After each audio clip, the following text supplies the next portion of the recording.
So this is our weekly mindfulness workshop, and weekly we are essentially explaining to you what it is that we do at Mind Movement, kind of what our mindfulness philosophy is, and how it is that we support our clients with integrating all of these different patterns of mental wellness into their daily lives.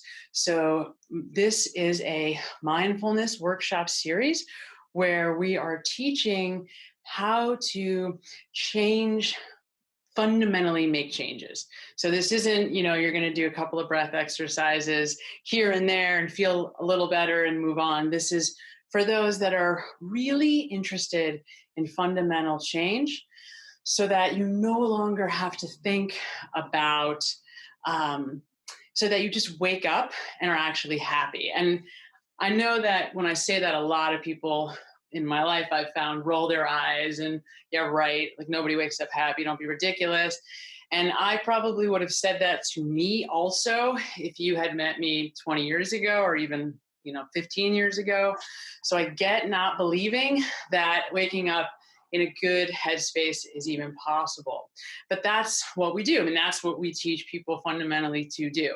We teach them, we use mindfulness in addition to other tools and techniques to help people close that gap between who they are and who it is they want to be, or that person that they envision themselves as being. So rather than having to pretend like you're on that path towards that, or make stories up to people about what it is you're really doing, or just lie to ourselves in any way about who we are, how we are, etc., we are actually the person that we set forth to be. Excuse me, I have a new puppy and she is in wild mode. So today we're going to continue the conversation that we've been having about what we call the 3 A's of mindfulness. Now, this gets annoying if you're working with us for any kind of length of time, because you hear it a lot and it's like the answer to everything. So you could ask me pretty much any question and I'll just kind of refer you back to one of or all of these 3 things. So the first A of the 3 A's of mindfulness is awareness. Of course, that's what most people pretty much think is synonymous with the word mindfulness. Now, there is an awareness quality to being mindful, but they're not exactly the same thing, obviously. Mindfulness is to be aware in a very specific way, and one that is extremely counter to the dominant social culture that we live in.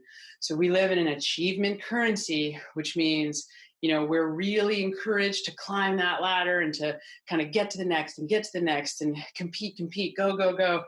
And in that kind of mentality, there isn't a lot of space for slow down and just be. So even though slowing down and just being is probably a faster way to get you to wherever it is you're trying to get, that's not the cultural adaptation. That's not how we think of success. However, one area that we use all the time in the work that we do with clients, because let's face it, we're talking about change. So all of this comes down to the nature of change. And so one area that we study very closely is sports psychology. So if you've ever had any sports involvement or even just a sports fan like I am, you know that this idea of like being in the zone. So you know that athletes have to figure out how to perform at their very best on command. They have to figure out how to max out their system to, be better than someone else. So they have to figure out how to be the best version of themselves. And so there's a lot of mindfulness in sports psychology and sports coaching. And that's where that term coach came from. So the idea of a coach as a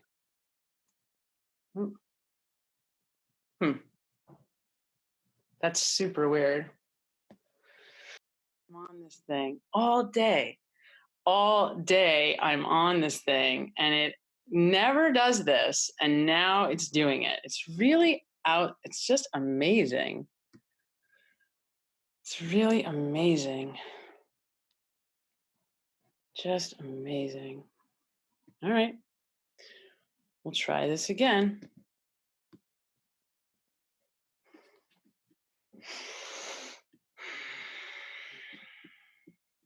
Okay, we're going to try it again. So we're going to give it another go. Oh my goodness. It's really, you have to laugh. At a certain point, you just laugh it off because there's nothing else that you can do. So we laugh it off. We laugh it off.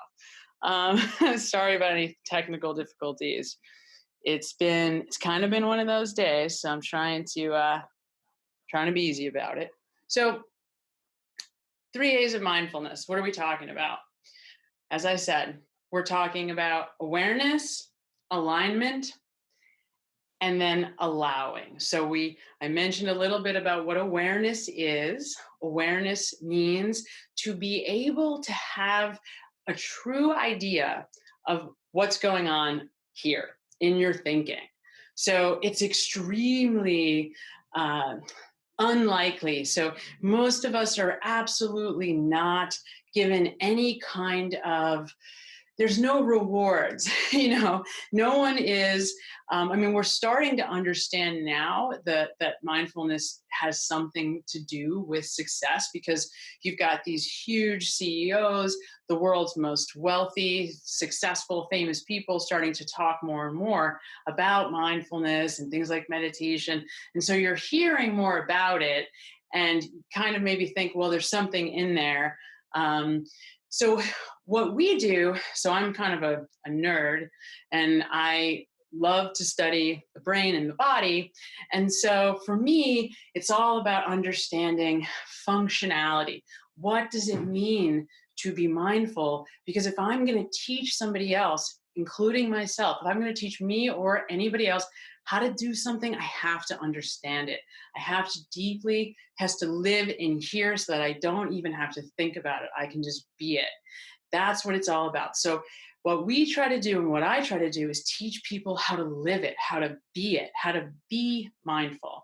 And of course, that doesn't mean we're doing it 100% perfectly all the time, but it does mean that we're trying as much as possible to institute these 3 A's. And I'll go through them just to list them, all 3, and then we'll move on and I'll explain them in a lot more detail. So the first one, as I mentioned, is awareness. So awareness just means I've got to know what the hell is going on in my head. I've got to know me. We are not encouraged to slow down long enough to hear this. For many people, going to sleep at night can be torturous, because as soon as everything gets quiet around them and they're sort of, in bed trying to go to sleep, they can hear their inner voice. And all of a sudden they start thinking, worrying, thinking, replaying old stuff, jumping to the future. What about this? And how about this? And what's going to happen here? And so that's important, though, because it actually, believe it or not, is like a glimmer of what we're trying to teach with mindfulness. We're saying we want you to be able to be comfortable in that quiet space and just be in that space without that kind of real itch to want to jump out of your skin, to go think about something, to get up and go do something, but to slow down long enough to hear you, to hear who you really are. Now, we are so encouraged. It's believed that the average person, and I like to remind people, this doesn't mean the average New Yorker, and it doesn't mean, the average anxious person. The average person in the United States, 70% of their time is spent in an active state of anxiety. So what does that mean from a functional perspective? It means my heart rate is elevated. It means I'm going really fast and I'm really thinking really quickly, and I can't, I'm in a manic looking state. The thing that most people don't understand, and the only thing you get out of ever listening to a word I say is that, it's that every thought you have, right, is like information. So if we are, so your your thoughts are mood dependent. So if I'm really, really anxious and I'm running really fast and my mind is going nuts like that, your mind is not going to feed you, happy, joyous, and free thoughts. It's not going to be a happy place up there. It's going to be a scared place, a terrified place. And because thoughts are mood dependent, what happens is you're in that state, that heightened state of anxiety, worry, worry, worry, worry, worry. The world around you seems a lot more threatening. And then your interpretation of the environment as such creates more of a physiological, biological fear response, which creates more fear response, more fear response. If you do that for 6 months, lo and behold, you have a diagnosis of anxiety. And so that is if you go to someone to get diagnosed. Lots of people don't even know that's what anxiety is. I certainly didn't for a long, long time. So if 70% of the population is stuck in that state, what that means is, or if, sorry, yeah, if the average person is stuck in that state 70% of the time, excuse me, what that means is we are a fear-based culture. And when you're in fear, you're not in that really good judgment part of you. You're in a panicked, really impulsive decision making part of you. And it's not going to produce the kind of results that you're looking for. Now, at Mind Mvmt, some of you know, we've talked about, we've given names to the kinds of thoughts, the thought patterns that develop when you're in a more heightened state of anxiety. So we have deemed them the thought disturbances, and they're clear patterns of thought that are a direct byproduct. And at some point, if you stick around long enough, we can show you the brain science of it if that's interesting to you. But it's what happens as a direct byproduct of being in that kind of extended hypervigilant state a lot of the time. So you're actually living in a stress-induced or hormones of stress-induced mood. Now, just so you know, it's healthy to spend about 15 minutes at a time in an anxious state, in that fight or flight state, provided that you spend an equal or more amount of time in the recovery state, or in the parasympathetic, or in the rest state. So this would be the upregulated, right? That's the the like go, go, go, go, right? But you're supposed to have an equal amount of like chill state. And unfortunately, that's just not, in fact, it's so not encouraged in our culture. When you see somebody just chilling, I know right away, I think of things like that person's lazy, that person, they're not motivated. That's a bad thing. They're not moving their lives forward in some way. And so we tend to really not understand this critical statement that all healing happens in rest. All healing, not some healing, not most healing, not, more healing, all healing, like every cell. It cannot heal in any part of your physical form unless you give it rest, right? So, huge part of right now, hopefully, with this time that we have, we're catching up on some much needed rest. So, and also, by the way, if you've ever had symptoms of depression or know somebody who has, oftentimes, although not always, depression will manifest in someone sleeping a lot. And again, when it's a way to help you get through it. It's your body's natural way of trying to turn the lights out, to get you to rest, to get you to recover, to help you to move through that state. So the problems occur when we don't listen. We don't listen to our bodies trying to help us move through it. So awareness is about, you got to see this stuff. Like, I can't see what I can't see. So I've got to bring it to the light. The only way to do that is to slow down and learn how to listen to you and, as an extension, the rest of the world in a different way and in a much more clear, simple way. And that's a practice. So the best way to learn mindfulness is to just start meditation 15 minutes a day.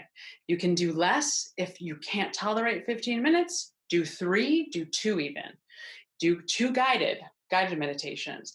You don't have to just sit and stare at the wall. You can actually lay down, get more comfortable, have somebody else walk you through a guided exercise. And there's millions. Find one that you think is funny or fun or whatever. But it's critical. I would say this is like number one. If I had a list of things, what's going to get me to where I want to go the fastest, like of all the things that could possibly be on a list, that would be the one at the top. And that may sound dramatic, but it is. It is what it is. So again, I said there are 3 A's. That's the first. The first is awareness. And we use meditation in part to develop awareness. The second is my favorite, and that's alignment. So what does alignment mean? I mentioned athletes a couple of minutes ago, and we talk a lot about this when we talk about sports and use sports metaphors. So alignment has 2 components with us at Mind Movement. The first is about being present. Surprise, surprise, right? So the answer to learning that I have a lot of maladaptive or unhelpful thought patterns and habits, the answer to that, the anecdote, right, is to get present. Because unless I am literally in a burning building, so that the moment that I am in, something threatening is really happening, that's possible. If that is the case, then we're having a different conversation. So then there's a legitimate reason to be activating your stress response. But if that isn't the case, most of the time what people are doing, and they don't realize they're doing, is they're just thinking. They're waking up in the morning, and before they've even hit the floor, their feet have hit the ground, they've grabbed their phones, they put on their glasses if they can't see, they look at their phones. And they start to look at what? News, Instagram, emails, text messages. Now, as some of you are already well aware, if you do that, it's not you dictating how you're going to feel for the rest of your day. You're now allowing chance, just rolling the dice. And if you see something on a newsfeed that's really disturbing, that's what you'll now, that emotion will be what you take into the shower, and that will then start to inform where your thoughts go, because thoughts are mood informed, right? So the present is the opposite of that. If I'm present, I can't be giving my attention to right here, right now. I can't be entirely here with you guys and at the same time making my shopping list for dinner tonight, or replaying a conversation I had 2 weeks ago or 10 years ago. I can't be thinking of somebody I miss so deeply. I can't be thinking about, oh my God, what's going to happen and how am I going to pay rent next month? And when are we going to go back to normal? And is there ever going to be a normal? And right, we could go on and on and on, and many, many of us do. So the present is the way out. It is the way out. It's really that simple. So let's go back to this conversation about being an athlete, because again, it's the greatest place to really see this in action. If you've ever engaged in any team sport, and I don't mean organized, you don't have to have been like a semi-professional athlete. Did you play kickball as a kid on a team in your gym class? Something, anything, where you realized that you were not thinking, you weren't thinking about how somebody was looking at you, you weren't self-conscious, you weren't thinking about sometime later or replaying something from the past. Your body and mind are just going, just doing. There's no kind of conscious stream. It's just mind and body moving one direction, same place, same time. We call it being in the zone. Many of you are familiar with that term. Now, it turns out there's a science to that place. Some of you also are aware. It's called the flow state. And flow state is really interesting, has been dissected, and we know what the ingredients of flow states are. But this is really important because what most people don't know is that the path to healing, whatever it is, mental health, physical health, the path to healing and the path to success of any kind are exactly the same. So it doesn't matter if we're talking about, overcoming anxiety or addiction, or if we're talking about, somebody wanting to make a lot more money or somebody wanting to advance their career, or maybe just figuring out what they want to do with their lives. The path, the way out is actually the same. We might use slightly different language depending on who we're talking to. And, we might take slightly different modalities. We might make different decisions about based on you, according to your needs, how we're going to get there. But overall, they're the same. And so that concept of being in the here and now, right? That's the first piece of this definition of what we call alignment. So figuring out how to have the mind and body working together towards a common objective. Now, the second piece is a little bit trickier and probably a lot harder than most of us would like. And the second piece of alignment really has to do with integrity. And by integrity, it really means how honest am I with myself? So do my beliefs, my words, and my actions align? And this is not necessarily like the big stuff. This is in every way. Everything from if I drop a piece of paper out of my purse as I'm walking down the street and I have a thought that says, hey, you should stop and pick that up. Do I keep walking or do I stop and pick it up? Now, that may sound silly. Who cares? It's a silly little moment, inconsequential. Turns out, though, those silly little moments, when you add them all up, are the sum total of that is our integrity, is our belief in ourselves, our sense of our ability to trust ourselves. Now, this is one of the most missing components in mental health across the board.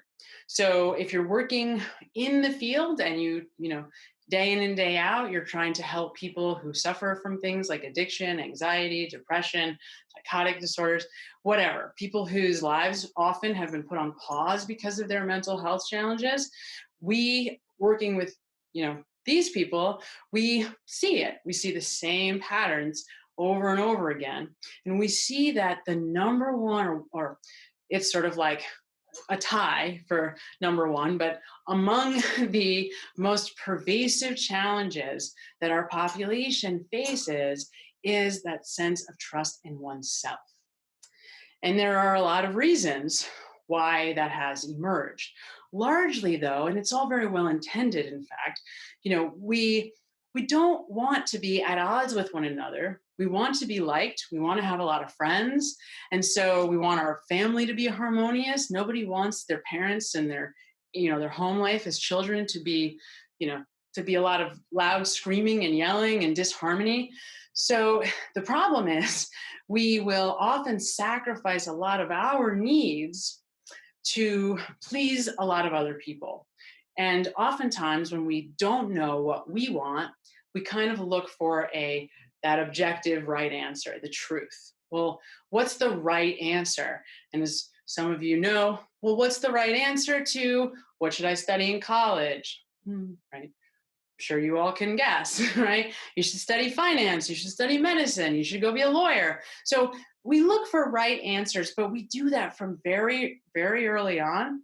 And we think that that's going to give us the ability to hedge our bets. But what it actually does is take us further and further away from being able to know ourselves and ultimately trust ourselves. And that creates huge, huge problems. If I can't trust me, I definitely cannot trust you. And I will not trust you. So from there, that looks like for many people, let's say that tomorrow or next week, I decide to apply to grad school. Well, maybe I've been in 2 months. 2 months in, I started thinking, I made a mistake. I shouldn't have gone to this school. I should have taken that job that I was offered 6 months ago. So we start doubting our decisions. We start thinking we screwed up. We start obsessing about past mistakes, things that we are never going to correct or get back. And we start panicking. We do what I call that big ticket assessment. Oh my God, what does it all even mean? And what am I even doing? And is everything even okay? We do that panic thing because we don't have the ability to trust our own voice. And so we're looking for some way to trust that's outside of us, which of course doesn't exist. Can't get it out there. So this is why the path to anything, that path, that closing of the gap between you and you is only going to come one way. It's going to come through your relationship with you. So that's alignment. And then finally allowing, right? So, allowing is the hardest. Allowing is the hardest. Why is allowing the hardest? As many of us know, allowing is the hardest because we're not a happy culture.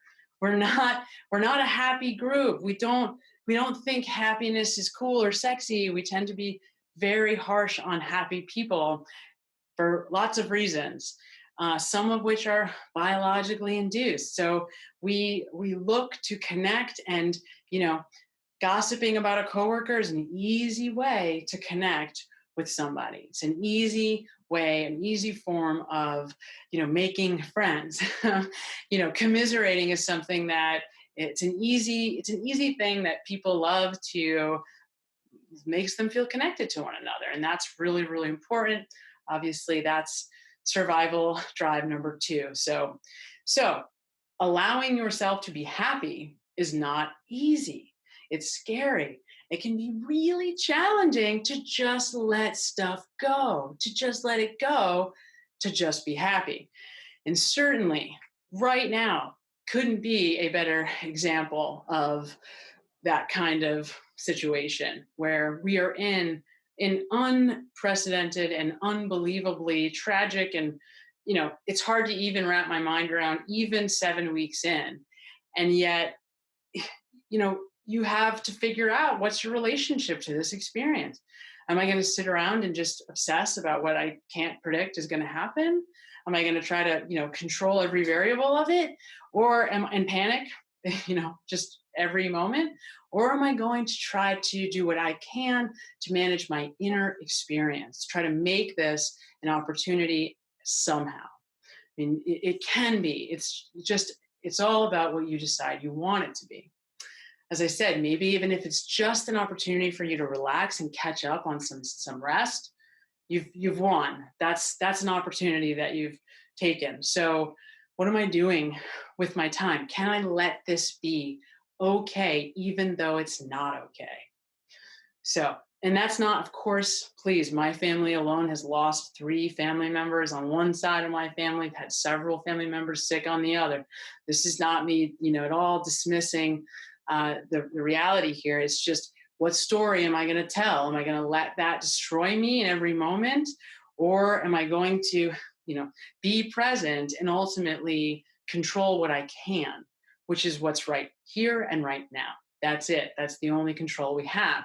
And P.S., if you do look at it that way, if you do start to focus on where you do have control right now, you're going to start to feel a lot more empowered instead of victimized, scared, uncertain, which are all really uncomfortable places to be. And it's a lot of what we're seeing. I mean, everywhere I look lately in the last week or so, people seem to be at each other's throats, which says to me that people are really scared, which makes sense. So those are the 3 A's. And that is ultimately like the answer to every question if you're working with mind movement. Everything, all roads lead back to those 3 components as the solution to whatever it is you're challenged by. Now, of course, if only it were that easy, wouldn't that be nice? It obviously isn't quite that easy. Now it's all about, all right, well, how am I actually going to execute that? Like, what are those are great concepts. What the hell does that even mean? And how am I going to make it change me in some kind of meaningful way? And that's exactly the question that I certainly have spent probably the second half of my life trying to answer. So, certainly we have lots of answers to that question. But the first is, you got to know you. You've got to start to know you. So many of us, when we start to want to make change, we look to go out there to do it. We look to say, well, it's time for a change. I think I'm going to look for a new job.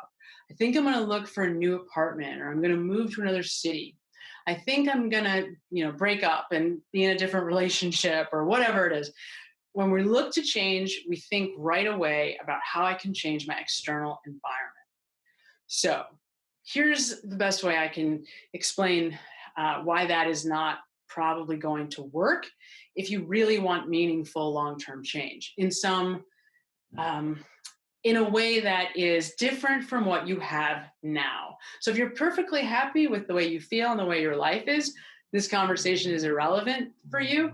But if you feel a little bit unfulfilled or a lot unfulfilled or feel a lot of anxiety and depression and have no idea what to do, whatever your situation is, then this is an important conversation. So it's never about out there. It's always about in here.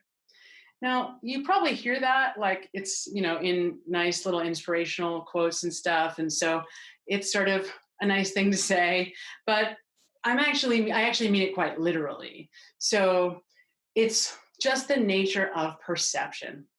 So I am a spiritual person, but I'm also a science gal first and foremost. And so for me, it's all about perception. It's about the brain, which means I literally my eyes are deceiving me all the time.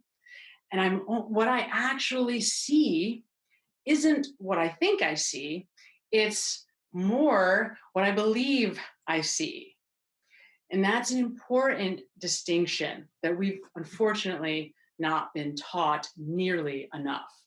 So, what do I actually mean?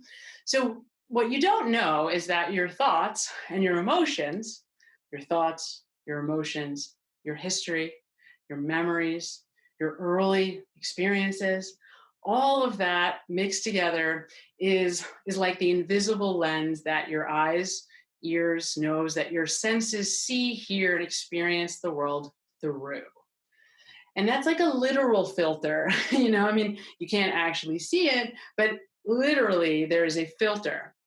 And so if I think that the only way to feel better is to move to another city or get another boyfriend or whatever it is, ultimately, all I'm doing is taking a lot more time to get exactly where I am now because I have not changed. And inevitably, all I'm going to do is pull the same habits, the same sensory information, seeing things the same way into my experience, play out the same, patterns and habits again and again somewhere else.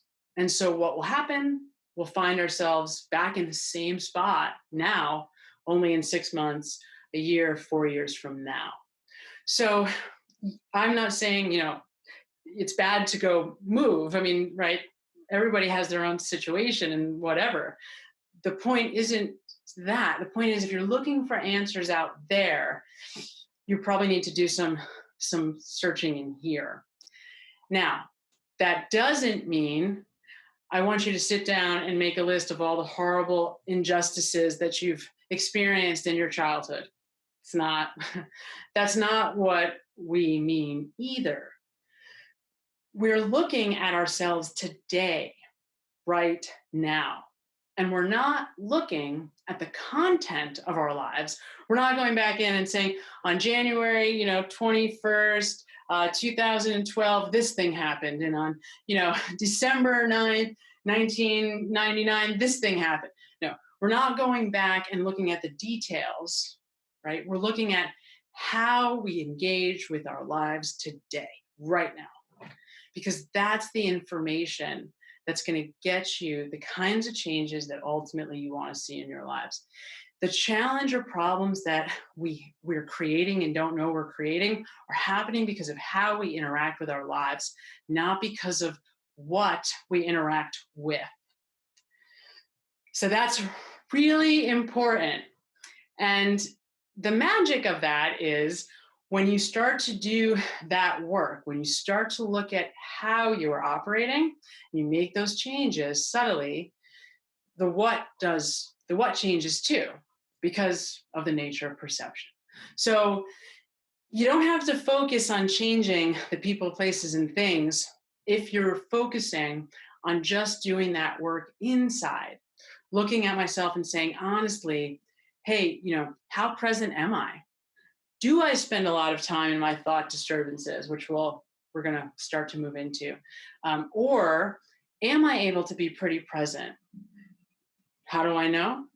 Next time you're on a phone call with a friend or a family member, notice what your attention is doing. Are you listening? And if so, how are you listening? Are you really listening? Are you completely consumed in what they're saying? And are you reacting in an honest, authentic way? Or are you listening to them and narrating, sort of giving your internal assessment? Oh God, here she goes again. She always goes on. I got to hear this story again and again. Oh yeah, great. Yeah, right. Smiling, but in your head, sort of shredding someone or whatever it is. Or are you self-conscious, worrying about something you said, and then you wish you could call that person back and say something to kind of, take back what you said or clarify so that they don't think that maybe you meant this and whatever. So you start texting like, hey, by the way, I really didn't mean it that way. And I hope you think that I don't blah, blah, blah. So kind of trying to control how other people see you. If you're kind of engaging in that kind of obsessive, it's really, I don't like the word manipulation because I don't mean it in a negative way at all. I just don't know what other word to use there. If I'm trying to kind of like control all the variables in other people's experience about me or in general, that's definitely a warning sign that I probably got to look at how I am engaging in the world, because I'm not going to be happy that way. I mean, I'm pretty practical. And so for me, this comes down to really simple things. Like I need to be able to wake up and tolerate, looking in the mirror. I need to be able to wake up and smile, at least some of the time, a lot of the time, hopefully. I don't want to live my life in pain and suffering, anxiety or depression ever again. And I feel a responsibility because of the, pain and suffering of my experiences to help other people through theirs. So, pretty simple. So, at the end of the day, can I when I look at myself and how I feel, honestly, am I really satisfied with the way I am and the way that I feel? Now, somebody, if you go back to like the 1950s, thinking of like the Leave It to Beaver days, it's sort of like the culture was, who cares how you feel? It's sort of all about how it looks, or it's about what you accomplish. It's about what you do. It doesn't matter how you feel. So we've really, and this of course predates that a very long way. We've been really taught that what we do is what matters most, not what we think, and certainly not how we feel. So the problem though with that is, once again, it's based on false information. So whoever started, I shouldn't say whoever, we actually do know where that started, but what we have failed as a culture to fundamentally understand is that what you think and how you feel governs what you do and what you experience. So what you do is like, it's secondary. It's almost like irrelevant. And I know that sounds crazy to a lot of people because you probably haven't heard that a lot, but it's not what you do that matters. That's like trying to drive a new car by pushing it instead of driving it. Okay. Like if we're looking at success and like success psychology, it's seriously, it's like trying to drive a car by pushing it. Whereas, in other words, if I'm trying to use action and behavior to succeed, I'm going the super hard, long way, as opposed to just focusing on my inner world. Because when you shape the inner world, now all the other stuff is really easy. Now it's like, you're rolling, you're driving that car down a hill. It's like you don't even have to push the gas. You're just sort of like floating. And that's what this is really about. So, I'm not sure if that makes sense just yet. Because again, we've been like, what do you mean, Sam? How could that be? If I don't do stuff, then nothing is going to get done. Nothing's going to happen. That's true, but it's not what, it's how. It's how. How am I doing stuff? How am I thinking? How am I approaching my experience? So I'm just going to start because we've got a few minutes and then we're going to wrap this up. I just want to start, and I went through this a little bit last week, explaining these thought disturbances, just going through the list. And I keep meaning to do it and keep not doing it. So I just want it for my own sanity to just bang out the list. So first and foremost we put these in order. So these are the patterns of thought that hijack us when we are in a heightened state of anxiety or depression. And so when I say anxiety and depression, I'm just moving this here, what I really mean, although it's probably an unorthodox definition, what I really mean is stuck in, hold on, guys. Hold on. So when I say anxiety and depression, what I really mean is stuck in habits of thought. So depression, when I think of the word depression, I'm stuck in negative habits of thought. Negative, not good, bad negative, but on the low emotional scale. So thoughts like, this is all bullshit, I'm disgusting, no one's ever going to give a shit about me, this world is a horrible place, humanity is screwed, a constant diet of negative thinking. You cannot live on a constant diet of negative thinking and get positive outcomes. That sort of makes sense. I guess we all probably could understand that, but it's really important to note. We have adopted, especially right in New York, we think of ourselves as like intellectuals, maybe academics, jaded, independent people. We're hardworking, we're tough. Those are not bad things, obviously. But if we're miserable and everything we say is a criticism of someone or something, it's not advancing us. It's not moving us in the direction that is best for us. Like, it has nothing to do with anybody else. This is just about you. So, if I'm thinking entirely about how do I advance myself, criticizing a lot is not the fastest way. That's definitely like moving through mud way. So unfortunately, again, we don't know that our thoughts matter. So no one's told us that. No one's told you that those types of thoughts, those negative thought loops, are really like the equivalent of toxic poison in the body. Or maybe not exactly toxic, but you are definitely not putting in the feel-good stuff. You're not putting in the dopamine that's going to get you, excited. You're not putting in the feel-good stuff. You're putting in the feel-bad stuff directly. Like literally, you're like, a mouse in a cage pushing a lever. So no one's told you that thoughts are physical and that they affect your body and how you feel. No one's explained that really. And so they don't seem dangerous, but they're extraordinarily dangerous. And right, so that's what this is all about. This is all about changing our patterns and habits of thought. The other thing that you need to know, your thoughts become habituated, right? So why does if you're studying psychology, right, about the DSM, the Diagnostic and Statistical Manual. So what that ultimately is just a list of basically, characteristics of these labels or these mental illnesses, whatever. They're not that important. But I bring it up only to say that, there's this mark and there's this sort of common thread in many diagnoses that looks at the 6-month marker. Did your symptoms remain steadily for 6 months?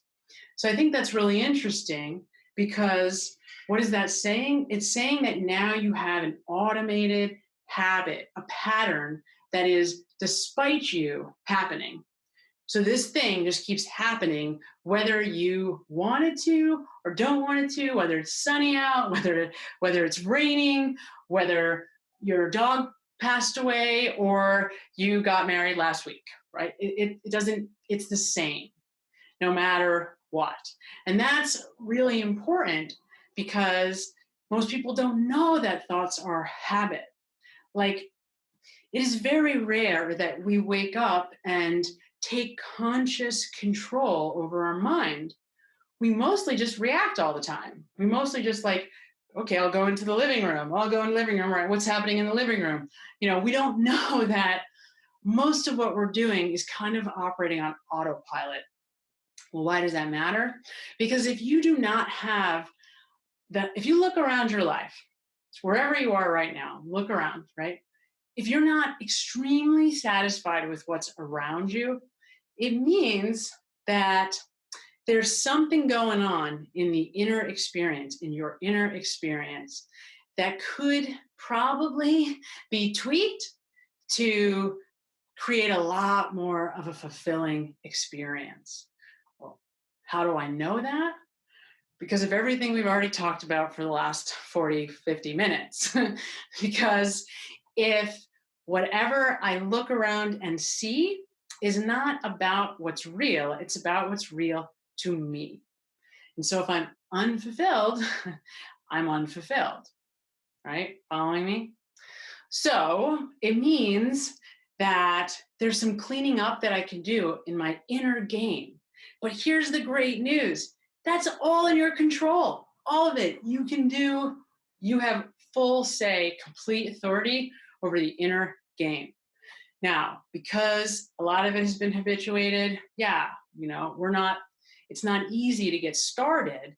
But once you decide that you want to get started, it's up to you, right? It's something you can do something about. So I'm going to read this list. I promise I'm going to be done only because I said I would. The first, thought disturbance. Again, patterns of thought that we get stuck in because of anxiety and depression. Past and future thinking. The second is self-invalidation, which we actually talked about a little bit.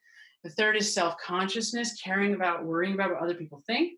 The fourth is that critical narrator, that voice, that critical inner dialogue that's narrating. It's like watching you, then watching other people, criticizing. That same one that wants to gossip and shred other people apart.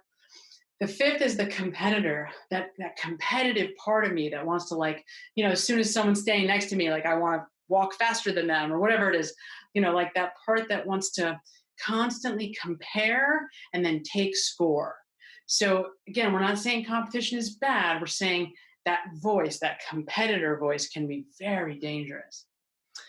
The sixth one is somehow thinking, not actually moving, kind of like deluding ourselves in a way into thinking that we are going to be somewhere without actually putting any effort into getting there, which we'll explain more later. The seventh is fear of not getting what we want. The eighth is the problem orientation.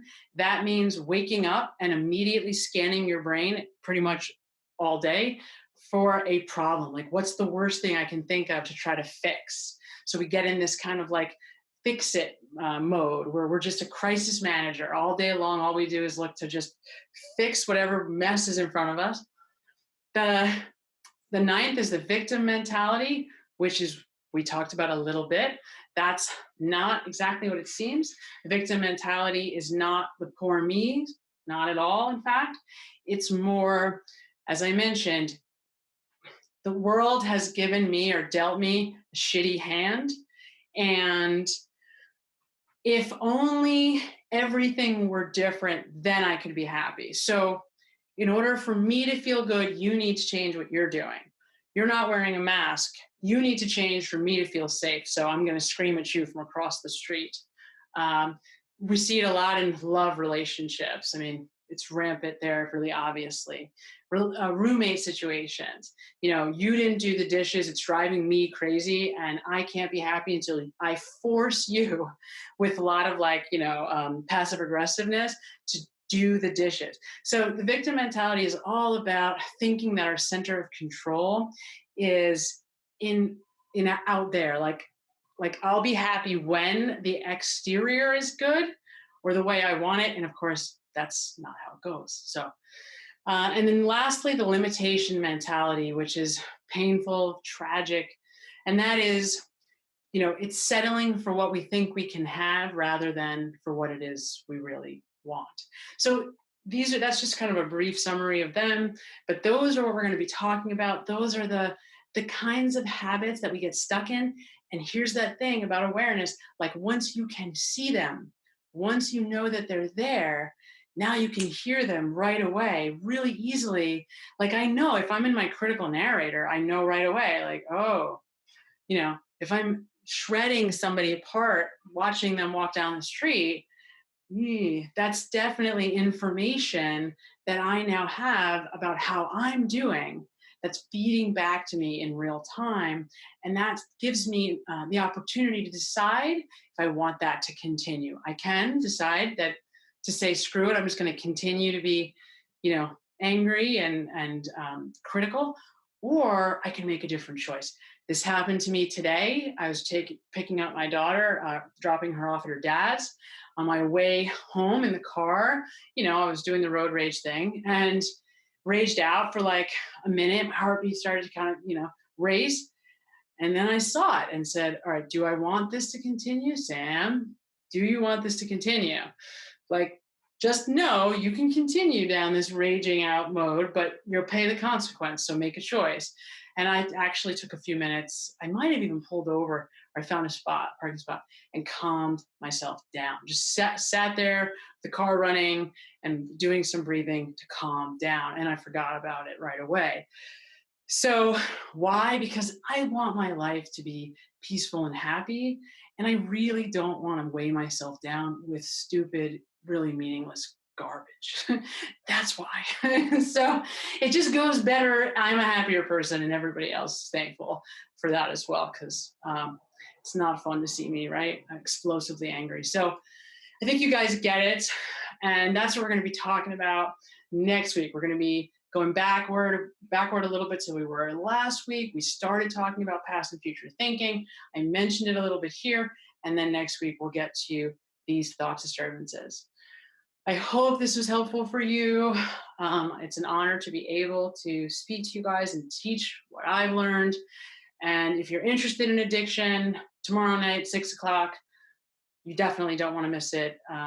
Really interesting way of understanding addiction. So thank you so much. Have a beautiful night, everybody.